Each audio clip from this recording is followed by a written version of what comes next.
Bismillahirrahmanirrahim. Assalamualaikum warahmatullahi ta'ala wabarakatuh. Alhamdulillah. Alhamdulillahirabbil alamin. Wassalatu wassalam ala sayyidil mursalin wa ala alihi wa sahbihi wa man tabi'ahum bi ihsanin ila yaumiddin. Nawaitu ta'aluma wa ta'lim wa nafa wal intifa' wal ifadah wal istifadah wal hatha ala tamassuki bi kitabillahi ta'ala wa sunnati rasulihi wa du'a ilal huda wa dalalata ala al khairi wa ibtigha'a mardatihi wa qurbihi wa thawabihi subhanahu wa ta'ala. Allahumma faqihna fid din wa alimna ta'wil. Rabbi shrah li sadri wa yassir li amri wahlul 'uqdatam min lisani yafqahu qawli waj'al li waziran min ahli. Bismillahirrahmanirrahim. Bismillahirrahmanirrahim. Bismillahirrahmanirrahim. Alhamdulillah kita jumpa lagi di kelas ke-7 daripada kitab Jala'ul Afham ini. Setelah kita menyelesaikan al-wajib dan jaiz fi haqqillah subhanahu wa ta'ala, sekarang kita akan masuk ke hal-hal yang berkaitan tentang Rasul alaihi salatu wassalam. Rasulullah, yakni bukan hanya Rasul kita saja, kan, tetapi semua Rasul dan Nabi yang diutus oleh Allah kepada umat manusia, apa yang wajib dan apa yang jaiz bagi mereka. Sebelum kita masuk ke dalam apa yang wajib dan apa yang jaiz, kita kena tahu sedikit perbedaan antara Nabi dan Rasul. Yakni banyak orang itu mengatakan bahwasanya Nabi dan Rasul itu perbezaannya hanya di dalam Nabi itu diwahyukan tapi tidak wajib untuk disampaikan, tidak wajib untuk menyampaikan apa yang dia wahyukan. Berbeza dengan Rasul, Rasul itu wajib menyampaikan terhadap apa yang diwahyukannya. Saya kira ini ada sedikit perbedaan, ada sedikit kesalahan wallahu a'lam, dan tidak dikoh di dalam perbedaan ini. Tapi pendapat yang kuat antara perbedaan antara Nabi dan Rasul itu bukan daripada hal itunya, kan, tetapi Rasul dan Nabi itu sama-sama diwahyukan dan sama-sama disuruh oleh Allah Subhanahu wa ta'ala untuk menyampaikan apa yang dia wahyukan. Cuma memang ada beberapa hal yang diberitahu oleh Allah kepada Rasul itu, kepada Nabi itu memang hanya khusus untuk Nabi. Biasa itu memang hal-hal yang private, yang hanya bisa diketahui antara Rasul dan Nabinya sahaja. Ada hal-hal yang wajib untuk diberitahu dan ada hal-hal yang tidak wajib untuk diberitahu, bahkan haram untuk diberitahu kepada umatnya. Dan ada hal-hal lain yang Allah Subhanahu wa ta'ala itu memberi pilihan kepada Rasul dan Nabinya untuk menyampaikan kepada umatnya atau tidak menyampaikan kepada umatnya. Jaid. Akan tetapi dari sini kita mengatakan, kita mengetahui bahwasanya perbedaan yang dikatakan oleh para ulama bahwasanya Nabi itu tidak wajib untuk menyampaikan dan Rasul wajib untuk menyampaikan. Saya kira ini ada sedikit kurang detail di dalam perbedaan antara Nabi dan Rasul. Akan tetapi lebih baik kita membedakan antara Nabi dan Rasul itu dengan cara bahwasanya Rasul itu datang dengan menghapus syariat Rasul sebelumnya. Berbeda dengan Nabi. Nabi itu datang dengan meneruskan dan menjelaskan syariat Rasul sebelumnya. Saya kira perbedaan di sini lebih detail lebih bagus daripada perbedaan yang sebelumnya. Terus Rasul itu apa sih? Syekh Said di dalam kitabnya Tahdhib Syarah Sanusiyah mengatakan bahwasanya Rasul itu adalah insanun hurrun dzakarun balighun fatinun auhallahu ilaihi bisyar'in wa amarahu bitablighihi lil ibad sawa'un kana lahu kitabun amla. Rasul adalah insanun. Maknanya ketika dia itu Rasul, dia wajib manusia. Tidak ada satu Rasul pun daripada golongan jin. Dzakarun, dia harus laki-laki. Dia tidak bisa perempuan. Walaupun Imam Asy'ari mengatakan antara nubuah dan perempuan, kenabian dan kerasulan dengan perempuan itu tidak ada pertentangan, tidak ada tanakut. Cuma biasanya untuk tamamut tabligh memang diperlukan laki-laki. Kalau perempuan itu banyak sekali halangannya. Hurrun dzakarun balighun, harus sudah balik. Yang masih belum balik tidak bisa untuk menjadi Rasul. Rasul itu sudah kena diutus ya, kena diutus. Ketika dia itu Rasul, dia pasti Nabi. Setiap Rasul pasti Nabi. Tapi Imam Izzuddin bin Abdussalam mengatakan derajatun nubuwah lebih afdol daripada derajat risalah. Akan tetapi setiap Rasul pasti Nabi. Jadi nubuwah lebih afdol daripada risalah, tapi Rasul lebih afdol daripada Nabi. Bezakan di situ. Fatinun, yang namanya Rasul itu kena pandai. Kalau Rasul tak pandai, cerita lain nanti Sayyid Muhammad akan menjelaskan kenapa yang namanya Rasul itu kena pandai. Auhallahu ilaihi, yang mana Allah Subhanahu wa Ta'ala itu mewahyukan kepada dia itu dengan sebuah syariat, yang mana syariat ini diwajibkan oleh Allah untuk disampaikan kepada umatnya, diberi kitab atau tak diberi kitab. Yang penting ada syariat yang khas untuknya, ya, ini yang khas untuknya. Jayid jiddan, apalagi cukup jayid.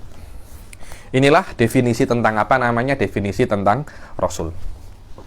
Al-faslu tsani fil anbiya wa rusul alaihi musallatu wassalam.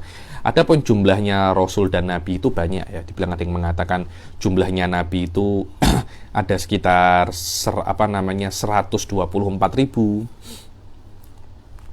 Akan tetapi yang wajib kita ketahui daripada jumlah Nabi dan Rasul itu hanya 25.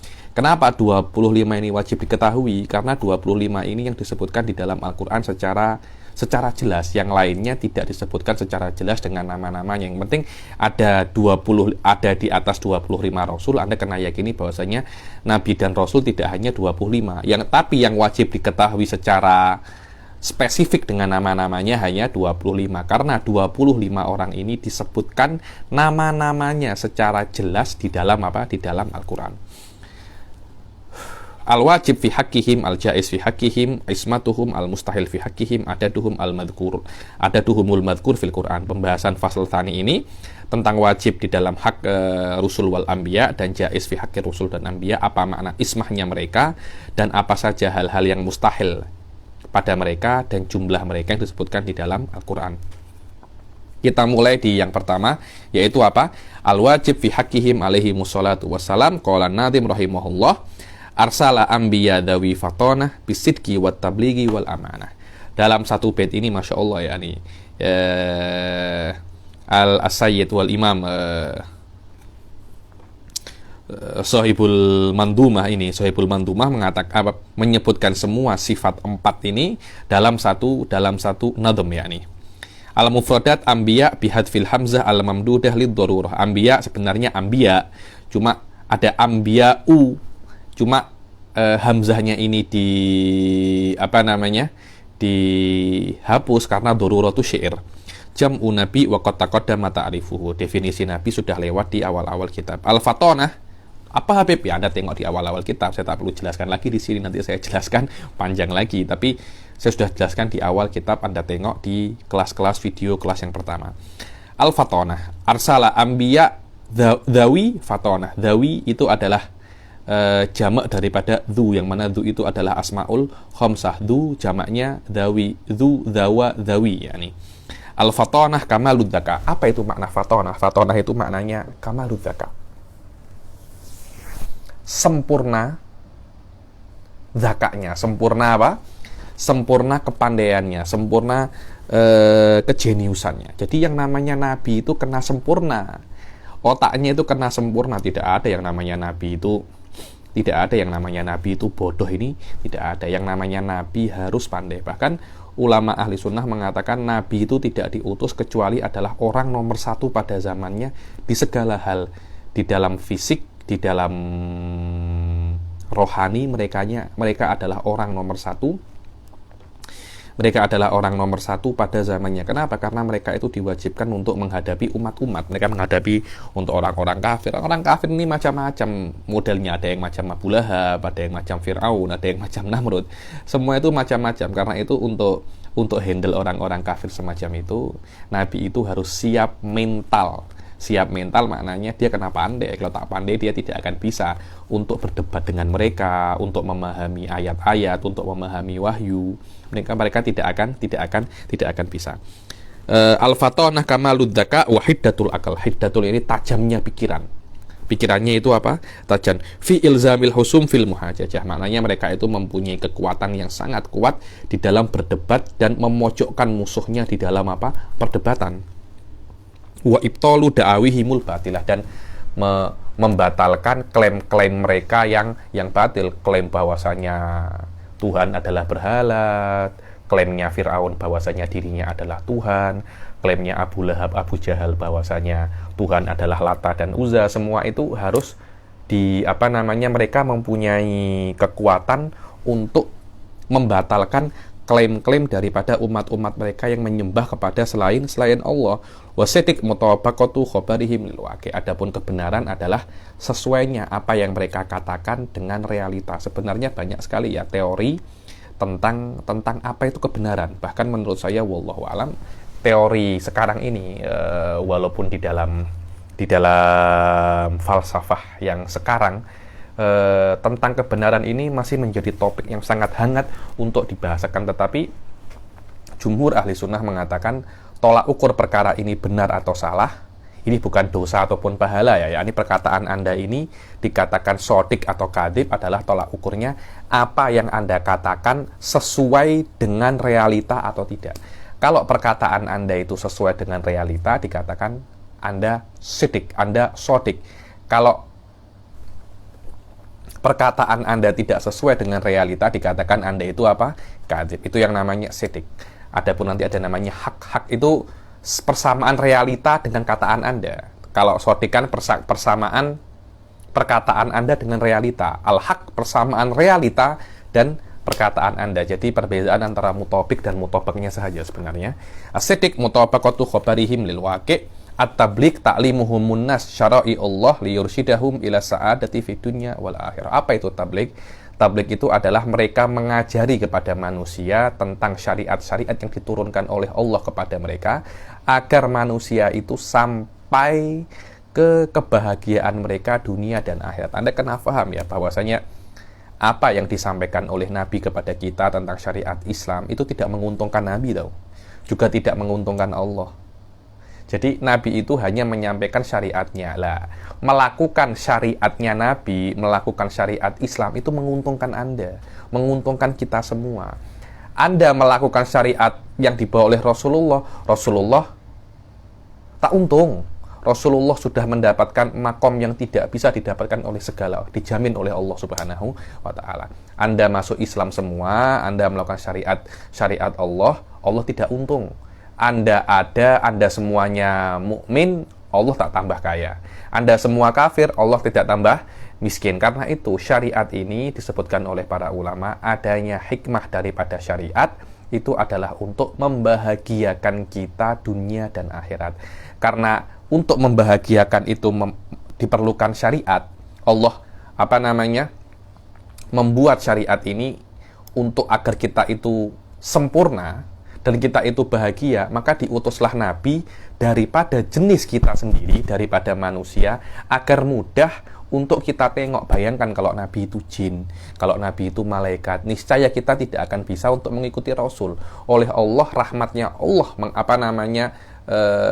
yaktadi bahwasanya diutuslah Rasul daripada manusia agar kita ini mudah untuk mengikutinya. Kalau Rasul itu bukan manusia, jin atau malaikat, tak pernah makan, tak pernah tidur, macam mana kita nak menjadikan Rasul itu suri teladan? Sedangkan dari jenis yang berbeza dengan kita, dijadikan Rasul itu daripada jenis manusia agar kita itu mudah untuk mengikuti Rasul, dan Rasul itu mudah untuk mengajarkan hal-hal yang berkaitan tentang syariat kepada kita. Karena Rasul manusia, dan Rasul selama mereka itu manusia, mereka bisa untuk mengajari manusia karena mereka tahu bagaimana cara bekerja akalnya manusia. Al-amanah ismatuhum dhahiran wal batinan minat talabbus bimanhiyin anhu walau nahya karoha. Dibilang yang namanya amanah itu adalah ismah. Ismah sama amanah itu maknanya sama. Apa itu? Rasul itu dijaga daripada berbuat perkara-perkara yang tak elok. Walaupun perkara-perkara yang tak elok ini hanya makruh. Perkara-perkara yang tak elok ini maknanya perkara-perkara yang haram. Jumhur ahli sunnah bahwasanya Rasul itu tidak diperbolehkan untuk melakukan perkara yang haram. Mustahil Rasul itu berbuat perkara yang haram, dosa kecil ataupun dosa besar, apalagi perkara yang makruh.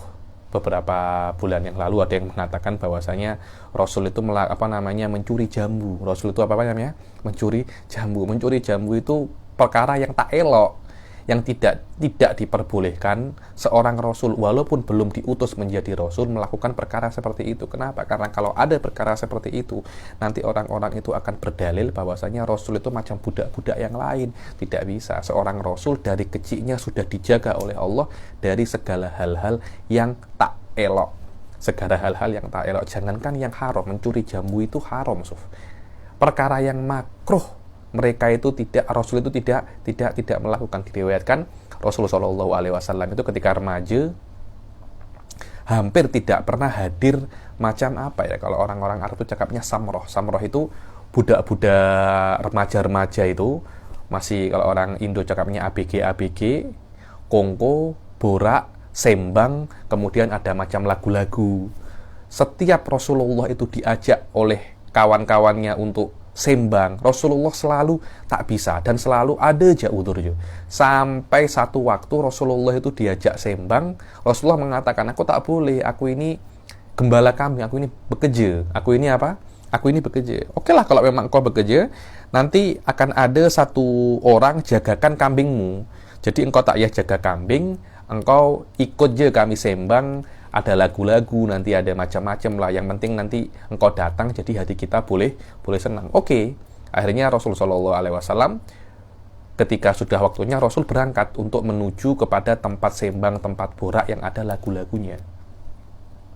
Di tengah-tengah perjalanan, Allah tahu perkara ini bukan perkara yang haram, paling cuma lagu, mungkin cuma ada gendang atau apa, perkara-perkara yang bukan macam yang ada sekarang. Ada sekarang band-band itu sudah hampir semuanya itu tak boleh di dalam syariat. Tapi ini perkara-perkara yang biasa aja, perkara-perkara yang biasa. Mungkin ada apa namanya, ada alat-alat musik yang biasa macam seruling, macam apa. Zaman-zaman dahulu, zaman-zaman jahiliyah dahulu. Ketika Rasul berangkat kepada tempat sembang ini, Allah tahu perkara ini tak haram, cuma engkau nak jadi makhluk yang paling afdol, perkara ini tak pantas untukmu. Akhirnya Rasulullah SAW di tengah jalan itu oleh Allah diberikan rasa mengantuk yang luar biasa. Rasa mengantuk yang luar biasa, sekiranya Rasulullah tak boleh tahan. Rasul tertidur di tengah jalan di padang pasir, bayangkan. Dan Rasul ketika remaja tertidur di padang pasir dan tidak bangun, malam itu tak bangun sampai matahari itu terbit, dan yang membangunkan adalah matahari. Nak buat apa? Bukannya saya tak nak hadir, saya tertidur. Itu adalah bagaimana penjagaan Allah terhadap Rasul mulai daripada kecil. Karena itu Rasul tidak mungkin berbuat sesuatu yang makruh. Jikapun ada riwayat-riwayat Rasul itu melakukan perkara yang makruh, maka riwayat itu para ulama mengatakan dibawa riwayat itu kepada Rasul itu melakukan itu untuk menjelaskan kepada manusia bahwasanya ini bukan perkara yang haram. Dalilnya Rasul melakukannya. Rasul melakukannya untuk menjelaskan bahwasanya ini perkara yang makruh, bukan perkara yang halal. Ketika itu bagi Rasulullah melakukan perkara makruh hukumnya wajib. Kenapa? Karena melakukan perkara makruh bagi Rasulullah termasuk di dalam kategori bayan wa tabligh, dan bayan wa tabligh pada diri Rasulullah hukumnya apa? Wajib. Inilah makna ismah di dalam apa? Dalam amanah. Kenapa kok Rasul terus punya ismah dan amanah? Kejap lagi akan dijelaskan oleh Sayyid Muhammad. Kenapa kok ada ismah dan amanah pada diri Rasul sallallahu alaihi wasallam? Asyarah. Yajibu ala kulli mukallafin an ya'taqida anallaha ta'ala anna lillahi ta'ala anbiya'a wa mursalin. Wajib bagi semua mukallaf itu untuk meyakini bahwasanya Allah itu mempunyai nabi dan rasul. Qala ta'ala amana rasulu bima unzila ilaihi min rabbihi wal mu'minun kullun amana billahi wa malaikatihi wa kutubihi wa rusulihi la nufarriqu baina ahadin min rusulihi wa qalu sami'na wa ata'na ghufranaka rabbana wa ilaikal masir. Tengok, hampir berkitab amana rasulu bima unzila ilaihi min rabbi wal mu'minun kullun amana billahi wa malaikatihi wa kutubihi wa rusulihi. Maknanya ada yang namanya rasul. Rasul ini jam'u rasul. La nufarriqu baina ahadin mir rusulih. Maknanya ada beberapa rasul. Rasul itu tidak hanya apa? Satu. Wa alaihi an ya'rifa ma yajibu fi haqqihim wa ma yastahil wa ma yajuz fal wajib fi haqqihim arba sifat. Dari ayat ini kita mengetahui bahwasanya Allah itu mempunyai rasul yang lebih daripada satu, bahkan tiga ataupun lebih. Rasul itu ada banyak. Terus yang wajib bagi seorang rasul itu apa? Apakah rasul itu semacam kita, ya nih? Boleh dia itu berbuat perkara-perkara yang tak pantas. Kalau kita sih berbuat yang tak pantas, tak ada masalah. Saya kalau tengok, saya dulu tuh pernah suatu saat saya ketika keluar daripada Rubat Tarim, saya di motosikal saya makan samosa. Saya makan samosa. Subhanallah, ketika saya makan samosa, ada satu mudaris rubat, satu guru rubat tengok saya makan samosa. Saya dimarah habis. Cuma gara-gara makan samosa dan saya naik motosikal. Kenapa? Penuntut ilmu tak pantas buat macam itu. Itu penuntut ilmu bagaimana Rasulullah Shallallahu Alaihi Wasallam. Padahal makan samosa duduk di atas motosikal, kemudian makan samosa dengan duduk di atas motosikal, itu bukan perkara yang haram tuh, cuma memang tak pantas. Memang tak pantas. Dibilang perkara ini merusak wibawa thalabatul ilm. Saya cakap, kita ini sudah tak ada muru'ah. Macam mana nak rosak itu perkara itu ada, kita rosak. Kita tak punya wibawa lagi, sudah tak punya muru'ah sebagai thalabatul ilm. Macam mana nak rosak. Subhanallah, ini sudah akhir zaman. Berapa banyak thalabatul ilm di Malaysia ini pergi mall, sama tak di Indonesia, tak di Malaysia, sama je. Penuntut ilmu pergi mall, bercinta, ada girlfriend, ada boyfriend, semua itu tak layak. Untuk orang biasa pun tak layak, apalagi untuk thalabatul ilm. Tapi ini sudah menjadi style pada akhir zaman ini, Wa alaihi an ya'rifa ma yajibu fi haqqihim wa ma yastahilu wa ma yajuz. Setelah Anda itu mengetahui Rasul itu ada banyak, Anda kena mengetahui apa yang wajib bagi mereka dan apa yang boleh untuk mereka dan apa yang mustahil untuk mereka. Adapun hal-hal yang wajib bagi Rasul Shallallahu Alaihi Wasallam dan para nabi alaihi wassalatu wassalam, yang pertama ada 4. Yang pertama apa? Al-fatonah. Makna fatonah ini harus pandai. Apa dalil bahwasanya Rasul itu harus pandai? Kenapa sih Rasul? Dan pandainya itu kena pandai nomor 1 tau. Oh, dia macam Einstein, tak? Dia lebih daripada Einstein. Dia adalah orang yang paling pandai pada zamannya. Itu namanya adalah Rasul. Kenapa dibilang kalau Rasul itu tidak pandai? Maka Rasul itu tidak akan mampu untuk berdebat dan menjawab segala persoalan yang ditanyakan oleh umatnya dan memaparkan bukti-bukti yang kuat tentang kebenaran apa yang dia bawa. Annahu law intafat anhumul fatonah lama qadiru an yuqimu hujjatan alal khasal wa huwa muhal. Dibilang kalau Rasul itu tidak bisa untuk memaparkan bukti-bukti tentang kebenaran apa yang dia bawa, yaitu mustahil. Kalau gitu untuk apa adanya Rasul? Adanya Rasul itu agar manusia pada hari kiamat kelak mereka tidak bisa untuk beruzur kepada Allah ketika Allah tanya, kenapa engkau tak beriman kepadaku, bukankah sudah datang Rasulku? Ya Rasulullah, memang Rasulmu datang, tapi dia itu bodoh. Dia tidak bisa untuk membuat kami percaya bahwasanya yang dia bawa itu benar-benar syariatmu. Dan kalau Anda mengatakan Rasul itu seperti itu, secara otomatis Anda itu mengklaim bahwasanya Allah itu salah pilih. Padahal Allah itu mengatakan dalam Al-Quran, wallahu a'lamu haitsu yaj'alu risalata. Allah itu tahu nak letak kerasulan itu di mana, Allah itu tahu. Jangan sampai ada yang cakap sebenarnya Muhammad itu tak sesuai jadi Rasul, yang benar itu Fulan bin Fulan. Ada beberapa golongan Syiah itu mengatakan yang sesuai jadi Rasul seharusnya itu Sayyidina Ali, bukan Muhammad bin Abdillah. Ada seperti itu, mengatakan seperti itu. Padahal Allah Subhanahu wa taala mengatakan sendiri, aku itu lebih tahu di mana aku letak kerasulan itu, aku tuh tahu. Maknanya tidak aku letak kenabian, tidak aku letak kerasulan, kecuali aku tahu orang ini akan melakukan apa yang aku perintahkan dan dia mampu untuk mengemban tugasku. Maknanya ketika Allah itu memilih Rasulnya, dia tahu orang ini akan faham dan mempunyai kepandaian yang cukup untuk memahami apa yang Allah turunkan melewati malaikatnya. Li'annal Qur'an dalla fi mawadi'a katsiratin ala iqamatihimul hujjah 'alal khasam. Dan Al-Qur'an itu menunjukkan di banyak sekali ayat bahwasanya para rasul itu mampu untuk memaparkan buktinya dan mengalahkan lawan debatnya di banyak sekali tempat. Contohnya adalah qauluhu ta'ala wa tilka hujjatuna atainaha Ibrahima ala qaumih narfa'u darajatim man nasya inna rabbaka hakimun alim. So, tengok bagaimana Sayyidina Ibrahim ketika berdebat dengan Raja Namrud. Raja Namrud berdebat, kalau ini Tuhanku, kalau ini kalau engkau itu adalah Tuhanmu, kalau engkau itu adalah Tuhan, engkau bisa membunuh dan menghidupkan. Terus perdebatan Sayyidina Ibrahim, Nabi Ibrahim yang sangat masyhur ya ini.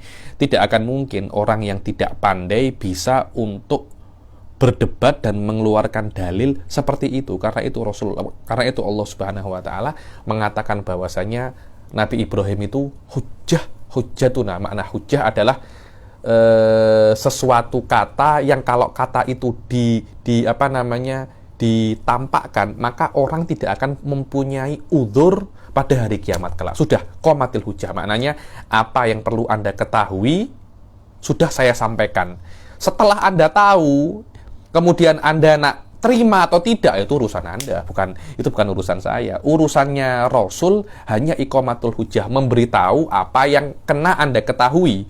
Maknanya semua hal yang berkaitan tentang agama ini sudah sampai ke Anda. Kemudian Anda nak beriman atau tidak, itu urusan Anda, bukan urusannya Rasul itu. Karena itu ada orang cakap dengan saya ini belum mendapat hidayah, karena itu saya nak sholat. Saya ini nak sholat kalau saya hanya mendapat hidayah daripada Allah. Saya cakap, Anda sudah mendapat hidayah, Anda aja yang tak nak mendapat hidayah. Beza, Sof. Allah melewati Rasulnya, melewati para ulamanya, sudah menjelaskan kepada Anda mana jalan yang kena Anda tempuh. Ini namanya hidayah. Hidayah sudah sampai ke Anda. Kemudian, apakah Anda nak tunduk kepada hidayahnya Allah? Itu urusan Anda. Itu urusan Anda. Tapi kalau Anda tidak beriman, Anda tidak bisa berudzur di depan Allah bahwasanya Anda tidak tahu hidayah. Ketika Allah tanya, kenapa Anda tidak beriman? Bukankah sudah datang ulamaku? Bukankah sudah datang Rasulku menyampaikan kepada Anda tentang ajaran-ajaranku? Iya ya Allah, sudah datang. Kenapa kau tidak beriman? Saya tak nak. Itu yang namanya hujjah. Anda tidak akan bisa berudzur di depan Allah kecuali memang itu adalah hawa nafsu Anda. Wa qauluhu ta'ala wajadilhum billati hiya ahsan. Dibilang ayat yang lain mengatakan bahwasanya wajadilhum, berdebatlah dengan mereka itu dengan yang paling best. Tidak mungkin seseorang itu bisa berdebat dengan billati hiya ahsan, dengan debat yang paling best, kecuali dia itu adalah orang yang pandai. Debator itu adalah orang-orang yang pandai. Begitu pula kita itu diwajibkan untuk mengikuti para nabi dan rasul. Ketika kita diwajibkan untuk mengikuti para nabi dan rasul, mustahil para nabi dan rasul itu adalah orang-orang yang bodoh. Mustahil, karena kita tidak disuruh untuk mengikuti orang yang bodoh. Kita pasti disuruh untuk mengikuti orang yang pandai. Kenapa? Karena orang yang pandai itu bijak. Pasti kita itu disuruh mengikuti orang-orang yang bijak. Oke, inilah sifat wajib. Inilah sifat wajib yang pertama, yang wajib untuk ada pada diri Nabi dan Rasul alaihi wassalatu wassalam. Sifat yang kedua yang wajib bagi para Nabi dan Rasul adalah as-siddiq. Apa itu siddiq? Makna siddiq adalah Rasul dan Nabi itu semuanya itu perkataannya itu benar. Tidak ada satu kata pun yang Rasul dan Nabi itu berbohong. Sebelum ataupun sesudah, maknanya Rasul Shallallahu Alaihi Wasallam dan semua Nabi tidak pernah berbohong sama sekali. Apa yang disuruh oleh Allah, mereka semua lakukan. Mereka semua sampaikan. Tidak ada satu perintah pun yang mereka itu tidak sampaikan, atau mereka kira mereka sampaikan tapi ternyata apa yang mereka sampaikan itu salah. Itu tidak ada. Sedik ini belum tentu mendapat pahala loh ya. Begitu pula kedzib belum tentu mendapat pahala. Kata bohong dan dusta itu pure hanya apa yang mereka katakan sesuai dengan realita. Maknanya tidak ada satupun daripada Nabi dan Rasul, tidak ada satupun daripada Nabi dan Rasul yang salah di dalam menyampaikan ajarannya. Tidak ada satupun. Walaupun kesalahan ini secara tidak sengaja, tidak ada. Semua yang disampaikan oleh Nabi dan Rasul, semuanya benar. Lah, karena semuanya itu benar, diperlukan yang namanya fatonah. Memang seperti itu. Anda tidak akan bisa untuk menyampaikan sebuah kebenaran, kecuali Anda memahami kebenaran itu. Bagaimana Rasul itu bisa untuk menyampaikan apa yang diperintahkan oleh Allah, kecuali dia memahami apa yang disampaikan oleh Allah. Faham dulu, baru sampaikan. Dan apa yang disampaikan oleh Allah, semuanya benar, sesuai dengan realita. Tidak ada satupun yang disampaikan oleh Rasulullah SAW itu tidak sesuai dengan realita. Cuma ada dari orang itu yang percaya, ada dari orang itu yang tidak percaya. Kalau percaya tidak percaya, tidak ada urusannya dengan Rasul. Rasul hanya menyampaikan, kemudian Anda percaya atau tidak percaya, itu urusan Anda. Dan disinilah letak Rasul itu sebagai ujian. Rasul itu sebagai apa namanya? Sebagai ujian. Nah, kalau semua percaya kepada Rasul, seronok dunia, semua masuk surga. Kalau semua tak percaya kepada Rasul, ya tak ada yang masuk surga. Maknanya ada yang percaya dan ada yang tak percaya. Karena itu, agar tidak ada udzur sama sekali bagi manusia, Rasul itu disetelkan oleh Allah sejak Rasul itu kecil. Tidak ada satu kejadian pun pada diri Rasulullah, mulai Rasulullah itu baby sampai Rasulullah itu meninggal, yang kejadian itu bisa ditafsirkan bahwa Rasulullah itu bukan Nabi. Tidak ada sama sekali. Karena itu Imam Fakhruddin Ar-Razi dalam kitabnya Arba'in fi Usuluddin mengatakan bahwasanya dalil terkuat kenabian Rasul adalah sejarah hidupnya. Benar, Suf. Kalau ada orang membaca sejarah hidup Nabi mulai Rasulullah kecil sampai Rasulullah meninggal, pasti mereka macam, ini bukan manusia nih. Manusia tidak mungkin seperti ini. Kita tahu manusia-manusia yang hebat, tapi orang ini istimewa. Orang ini apa? Istimewa. Tidak ada yang seperti Rasulullah SAW. Itulah yang katanya Imam Razi di dalam kitabnya Arba'in dikatakan ini adalah dalil, bukan Al-Quran dalil terkuatnya kerasulan, tidak. Dalil terkuatnya bahwasanya Nabi Muhammad itu Rasul adalah perjalanan hidupnya. Bagi orang yang mengkaji perjalanan hidup Rasul, pasti langsung menyadari ini bukan manusia biasa. Ini adalah lebih daripada manusia biasa. Karena itu banyak sekali orang-orang itu beriman dengan membaca sirah Rasul Shallallahu Alaihi Wasallam. Kita kembali ke masalah sidik, bahwasanya Rasul Shallallahu Alaihi Wasallam itu wajib untuk sidik. Maknanya apa yang dikatakan oleh Rasul Shallallahu Alaihi Wasallam dan nabi-nabi sebelumnya harus sesuai dengan realita. Tidak ada satupun yang salah ataupun ataupun dusta. Kalau kita cakap bahwasanya Rasul itu pernah sekali dusta, problem. Maknanya ada kemungkinan hal-hal yang lain itu hal-hal yang lain itu juga Rasul itu dusta. Karena itu kita sebagai ahli sunnah mengatakan tidak ada satupun hal syariat yang disampaikan oleh Rasulullah itu dusta. Wasidik wa dalil ala dzalik qauluhu ta'ala wa sadaqallahu wa rasuluh, bahwasanya Allah itu maha benar dan Rasul juga tidak pernah salah. Wa qauluhu ta'ala wa sadaqal mursalun, maha benar, benarlah tidak pernah berbohong para utusan-utusan Allah. Wa qauluhu ta'ala wadhkur fil kitabi Ismail innahu kana shadiqal wa'di wa kana rasulan nabiyya. Sebutkanlah di dalam kitab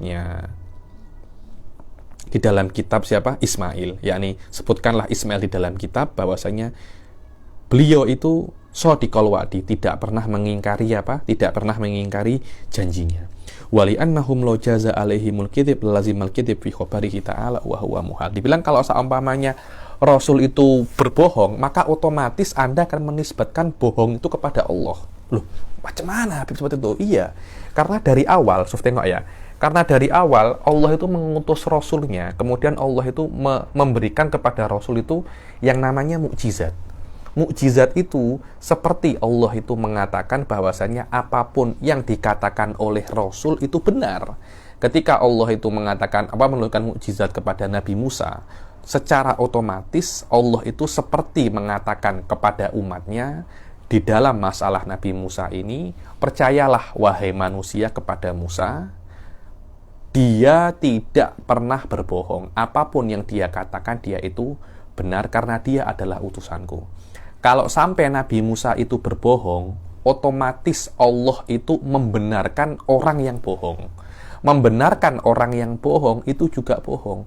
Otomatis kalau Nabi itu bohong, Allah juga bohong. Dan di dalam ahli sunnah mengatakan bahwasanya bohong kepada Allah itu mustahil. Kenapa? Karena bohong itu tidak sesuai kenyataan.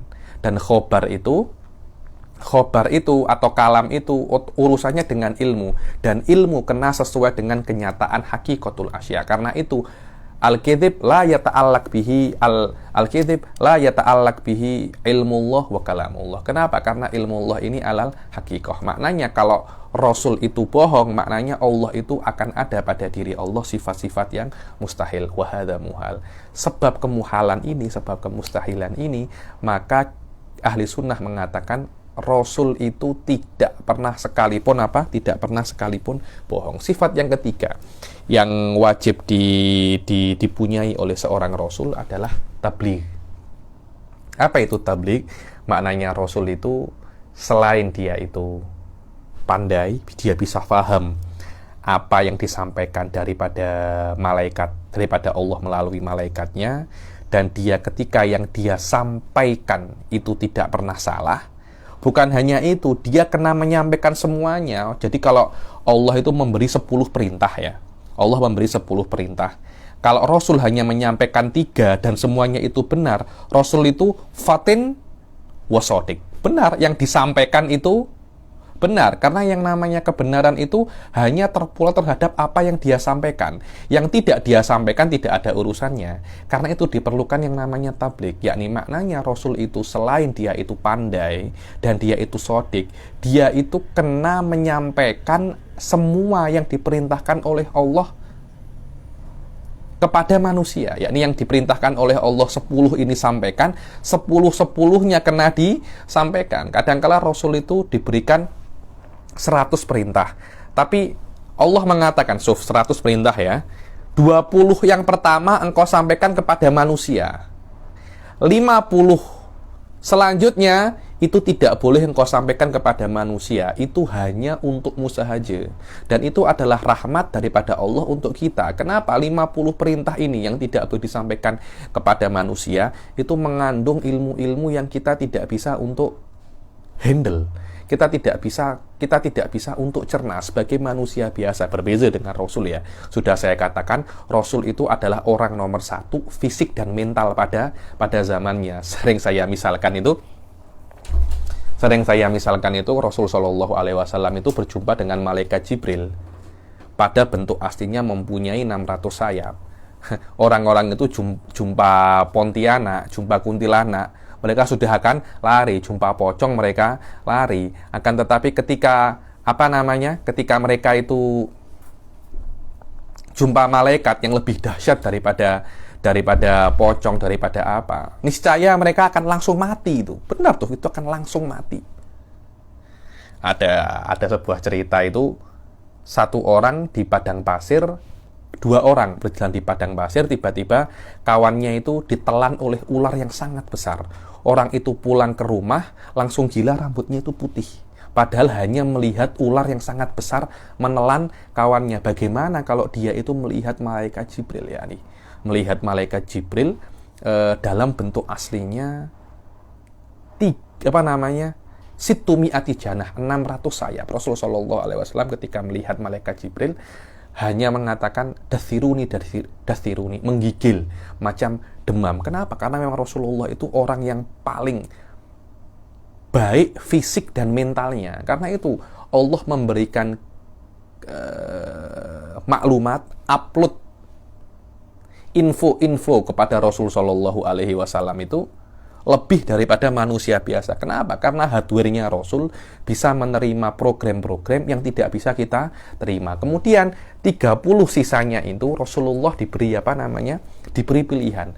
Engkau boleh sampaikan 30 sisa ini kepada umatmu, boleh untuk tidak engkau sampaikan. Tapi yang 20 kena engkau sampaikan, yang 50 haram engkau sampaikan.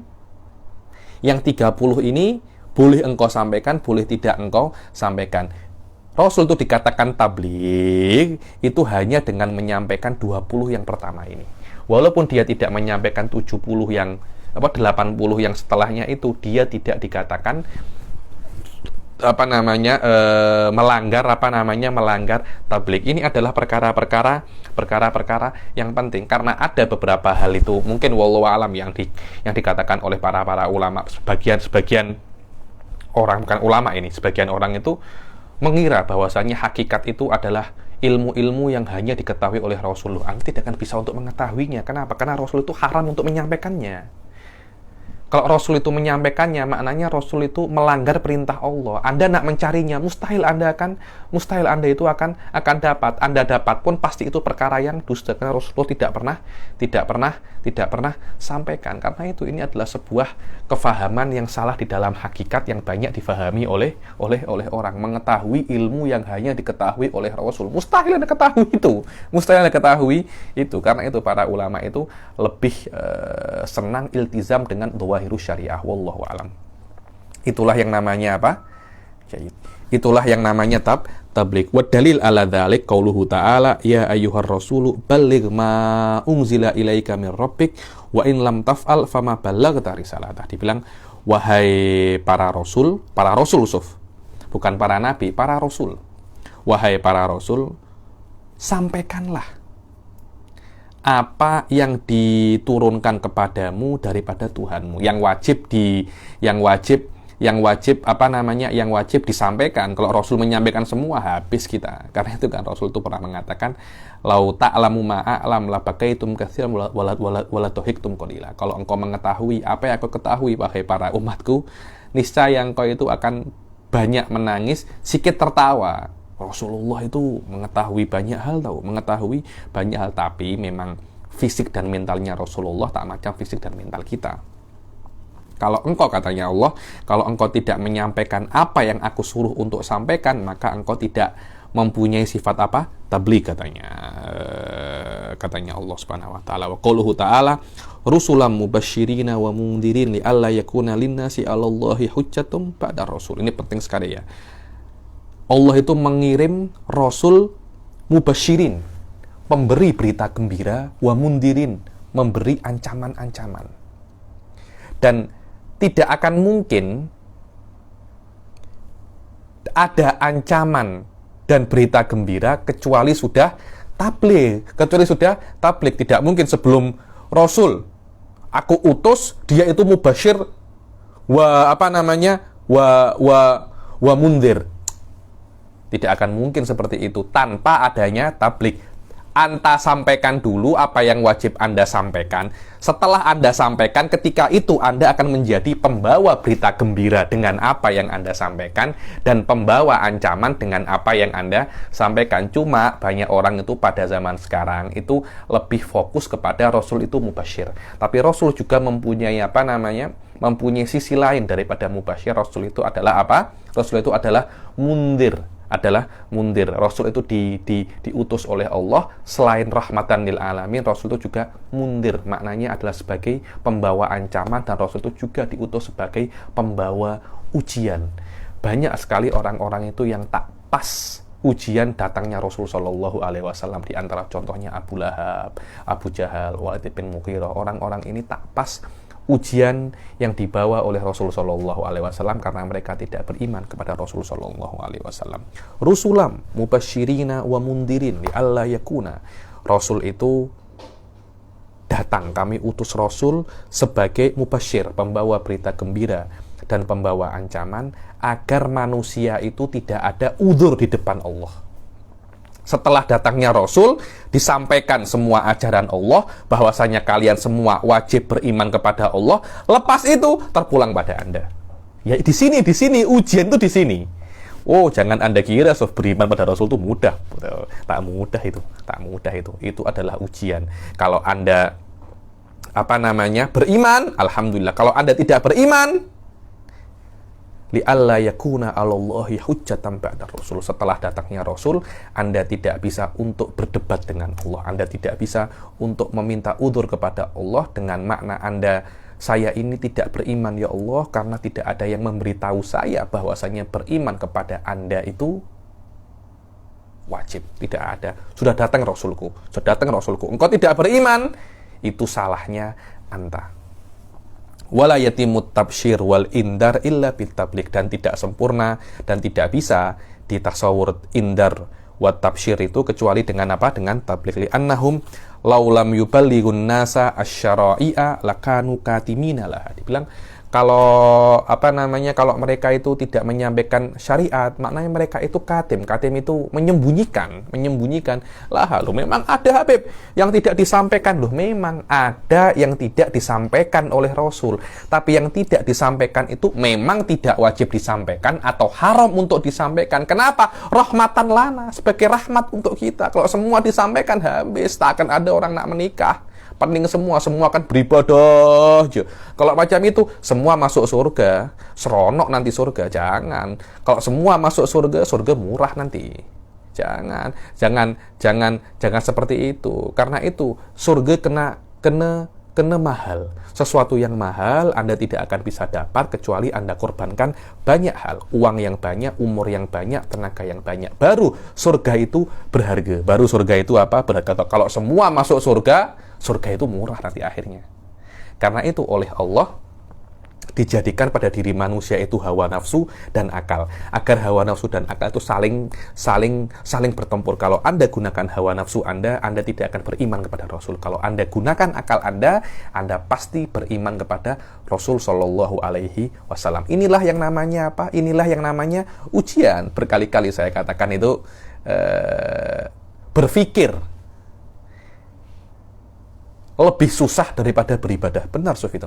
Maknanya ibadah yang kita lakukan dengan berpikir atau dengan makna tadabbur wa tafakkur itu jauh lebih susah daripada ibadah yang diwajibkan oleh Allah kepada kita seperti sholat. Yakni ibadah akliyah lebih susah daripada ibadah fi'liyah. Benar itu, Suf. Yakni ma'rifatullah pahalanya jauh lebih besar daripada sholat, jauh lebih besar daripada puasa. Kenapa? Karena memang tafakkur, ma'rifatul Rasul jauh lebih susah daripada hanya ibadah. Orang tua pun, orang bodoh pun bisa untuk sholat, tapi berpikir ma'rifatul Rasul, itu hanya orang-orang yang diberi hidayah oleh Allah Subhanahu wa taala. Itu bukan perkara yang susah. Mungkin Anda pelik ini tengok dengar semacam ini macam saya, tapi kalau Anda pikir sebenar-benarnya memang benar seperti itu, Suf.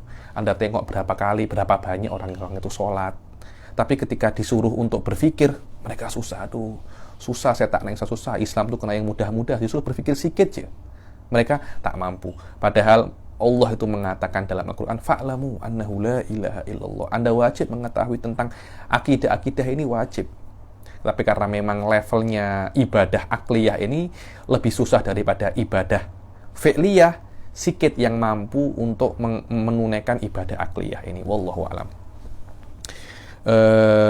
Lakanu katimina laha wa hadha muhali annahu yalzamu alal kitman kholalun adim haitsu inna kullaman qassara fi syariah yakunu lahul udhur fi an yuhajjallaha ta'ala wa yujadilahu bidakwa adamit tabligh. Karena kalau Rasul sallallahu alaihi wasallam itu menyembunyikan syariat, maka setiap orang itu akan mempunyai dalil untuk berdebat dengan Allah pada hari kiamat. Kenapa engkau tak beriman? Kenapa engkau tak sholat? Loh, memang satu wajib. Nabimu tak pernah cakap tuh, macam itu kan? Dia tuh punya udzur. Tapi kalau Allah tanya, kenapa engkau tak sholat? Bukankah nabiku sudah cakap bahwasanya sholat itu wajib?